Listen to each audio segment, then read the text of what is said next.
It's interesting with nutrition. When we go to school, we learn how to read, write, do math, but we never learn nutrition. And a lot of us, what we've learned from nutrition is based on what our parents have taught us.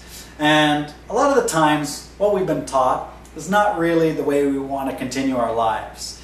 Some of us haven't put in some nutritional things like fruits and vegetables, and raw and cooked vegetables, and a nice selection of vegetables to improve the health of the body.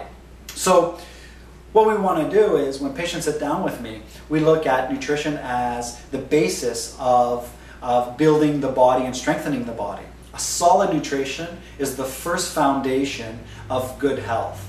So by monitoring, changing, and improving nutritional quality in their life, we can move them away from potential disease and optimize their health. So make sure you're eating extra vegetables, cooked and raw, getting a good selection of grains, putting in good sources of protein like fish and chicken, and ultimately looking at nutrition as the foundation of improving your health.